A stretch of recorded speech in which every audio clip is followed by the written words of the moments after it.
وعلى آل سيدنا مولانا محمد وبارك وسلم منا علينا ربنا إذ بعث محمدا أيده بأيده أيدنا بأحمد أرسله مبشرا أرسله ممجدا صلوا علیہ دائما صلوا علیہ وسرمدا۔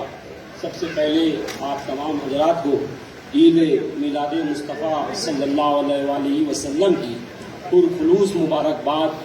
میں آل انڈیا مولائی مشن کی جانب سے بابا جان کا وکیل بن کر میں یہاں پہ حاضر ہوا ہوں، اور آپ لوگوں نے مجھے چند الفاظ بولنے کے لیے موقع دیا، اس بات کا میں شکر ادا کرتا ہوں۔ ہمارے یہاں پر سلسلہ عالیہ، قادریہ، چشتیہ، نقشبندیہ کے تمام مشائخ حاضر ہیں، سلسلہ وارثیہ کے بھی ایک بزرگ یہاں پہ حاضر ہیں، اور ابھی قوال حضرات جب پڑھ رہے تھے تو سرکار عالم پناہ وارث پاک فرماتے ہیں کہ مجھے جو کچھ بھی ملا ولایت میں میری ماں فاطمۃ الزہرا کے صدقے میں ملا، میری ماں فاطمۃ الزہرا کے صدقے میں ملا۔ علامہ اقبال کا ایک قول ان کے والد صاحب فرماتے تھے، علامہ اقبال کے، یہ علامہ اقبال کا جوانی کا معاملہ تھا، تو آپ نوجوانی کے اندر بڑے صوم و صلات کے پابند ہو گئے، نماز پڑھنے لگے، تو ان کے والد بزرگوار نے کہا کہ اقبال آپ کیا کر رہے ہو؟ تو کہا کہ نماز پڑھ رہا ہوں پنجگانہ۔ تو کہا کہ تم نماز تو پڑھ رہے ہو مگر تم کو نماز پڑھنے سے کچھ حاصل نہیں ہوگا۔ مگر اقبال صاحب نے سنا، ڈاکٹر سر محمد اقبال نے، پھر اس کو اگنور کر دیا۔ پھر کچھ دن کے بعد جو ہے ان کے دل کے اندر ایک وسوسہ پیدا ہوا، اپنے والد بزرگوار سے پوچھا کہ بابا جان کیا میں نماز پڑھنا چھوڑ دوں؟ انہوں نے کہا کہ میں نے یہ کب کہا کہ نماز پڑھنا چھوڑ دوں؟ پھر آپ تو بولے یہ کہہ رہے کہ نماز پڑھنے سے کچھ نہیں حاصل ہوگا، تو حاصل کس سے ہوگا؟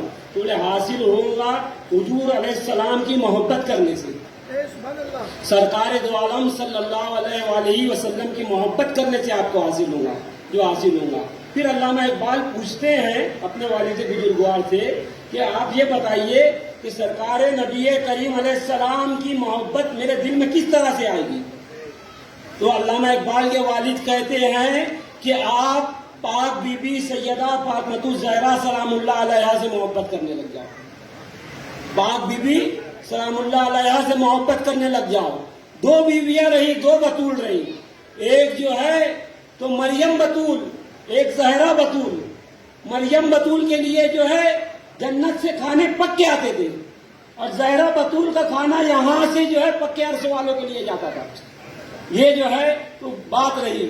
تو بہرحال جو ہے تو پہلا میلاد منایا ہے ابو طالب نے، تو جناب ابو طالب نے بھی دو بچوں کی پرورش کی، ایک مصطفیٰ ہوئے ایک مرتضیٰ ہوئے، ایک رسول اللہ اور ایک ولی اللہ، ہے نا؟ یہ جناب ابو طالب نے جن کی پرورش کی، اور ابو سفیان نے جن کی پرورش کی، ایک معاویہ بنا اور ایک زیاد بنا، ایک یزید بنا، ہے نا؟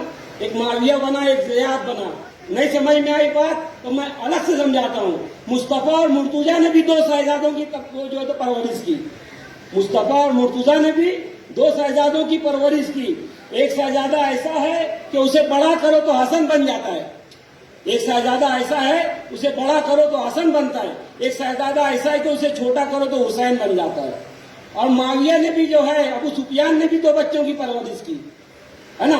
اس کو چھوٹا کرو چھوٹے والے کو تو یزید بنتا ہے، بڑے والے کو کرو تو معاویہ بنتا ہے، بڑے والے کو کرے تو معاویہ بنتا ہے۔ تو یہ جو ہے تو فرق ہے بنی امیہ اور بنی عاصم کا۔ میرے دادا پیر سید شاہ محمد علی حسین اشرفی میاں یزید کی ایک سمادھی پہ جا کے آپ نے پتھر مارا، اور چند قدم پہ معاویہ کی قبر تھی، وہاں جا کے آپ نے کہا کہ مجھے فقیر کو فرصت نہیں ہے میں وہاں جا کے فاتحہ پڑھوں، بھلا میں ٹھہرا بنی عاصم اور وہ بنی امیہ، اور مجھے ان مزاروں سے کیا نسبت؟ صرف دو اشعار کے بعد میں اپنی زحمت کو تمام کر رہا ہوں، کیونکہ میں تحمیدی گفتگو کے لیے آیا تھا۔ آپ لوگوں کی محبتوں کا شکریہ۔ سید محمد اشرف محدث اعظم ہند رحمۃ اللہ علیہ، جو مدنی میاں ہاشمی میاں کے والد بزرگوار ہیں، ہے نا؟ بعض ذہن نشین ہے، سید محمد اشرف محدث اعظم ہند، جو کہ جن کو غازی ملت ہاشمی میاں مدنی میاں کہتے ہیں، ان کے والد بزرگوار ہیں۔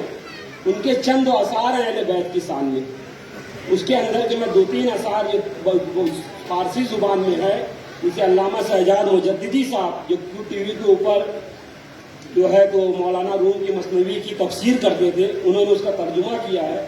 تو ان اشعار کو کہہ کے میں اپنی زحمت کو، تین اشعار کو کہہ کے اپنی زحمت کو تمام کرتا ہوں۔ فرماتے ہیں حضور محدث اعظم ہند رحمۃ اللہ علیہ، بغیر آل محبت خلد گر یا بم ہوا ویلا، جوتے حب عیسیٰ ناز گر باشد ہوا شوقا۔ یہ فارسی کے اثار ہیں، اس کا مطلب ہوتا ہے کہ اگر اہل بیت رسالت مآب صلی اللہ علیہ وآلہ وسلم کے بغیر جنت بھی نصیب ہو تو سچ افسوس ہے، اگر ان کی محبت میں جہنم بھی ہو تو مجھے منظور ہے۔ ان کی محبت میں، اہل بیت کی محبت میں مجھے جہنم میں بھی جانا پڑے تو مجھے منظور ہے۔ اور یہ شعر انہوں نے جو ہے تو بڑا قیمتی شعر کہا کہ علل اعلان می گویم نہ ترسم مفتی و افتا، میں علل اعلان اس بات کو کہتا ہوں، کسی مفتی اور ملا سے نہیں ڈرتا ہوں، جبھی وہ دل بسوئے کربلا سجدہ کلت سجدہ، کہ میرا دل اور میرا دل اور میری پیشانی کربلا کی طرف سجدہ کرتی ہے، سجدہ کرتی ہے۔ اور اسی کے آگے آپ کہتے ہیں کہ تشیع نام گرباست ولائے آل مولانا۔ اللہ قبلہ غور فرمائیے، یہ حضور محدث اعظم ہند رحمۃ اللہ علیہ فرما رہے ہیں نا، کوئی اہل گہرے کا اشعار نہیں ہے نا۔ آج کہ ان کے نام پہ لوگ یہاں پہ روٹیاں سیکھ رہے ہیں نا، محدث اعظم ہند کا بھی ذرا اپنے باپ دادا کا بھی ان سے پوچھیے، عقیدہ بیان کرو۔ تو کہتے ہیں کہ تشیع نام گر باشد ولائے آل مولانا، اگر شیعہ ہونا اہل بیت کی محبت کا نام ہے، خدا بینت خدا بندہ منم شیعہ منم شیعہ، خدا گواہ ہے میں شیعہ ہوں میں شیعہ ہوں میں شیعہ ہوں، یہ میں نہیں، یہ محدث اعظم ہند علیہ رحمہ فرما رہے ہیں۔ پھر فرماتے ہیں اناد اہل بیت مصطفیٰ گر سنیت پاسد، خدا بندہ مرا اج سنیت توبہ صدا توبہ، اگر اہل بیت مصطفیٰ کے بکسوں کا نام سنیت ہے تو میں ایسی سنیت سے ایک بار نہیں 100 مرتبہ توبہ کرتا ہوں۔ بس یہی جو ہے تو مجھے اپنا پیغام پہنچانا تھا، آپ لوگوں کی محبتوں کا شکریہ، کیونکہ بولنے سے اصل چیز یہ ہے کہ ہم لشکر امام زمانہ کا سپاہی بنے، ہے نا۔ ہمارے اندر کوئی حبیب ابن مظاہر پیدا ہو، کوئی مہر قلبی پیدا ہو، ہے نا، کوئی ہانی بن عروہ پیدا ہو، ایسا نہ ہو کہ ہم یا علی بولیں اور پھر جو ہے تو ہمارا شمار کئی کوفیوں میں ہو جائے۔ یہ جو ہماری ماں بہنیں بیٹھی ہیں نا، یہ ماں کی گود پہلا مکتب ہوتی ہے۔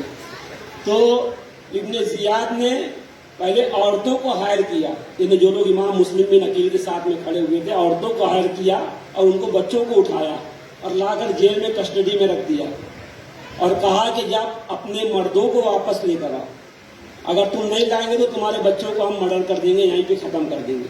عورتیں گئیں، اپنے مردوں کو لے کے آئی۔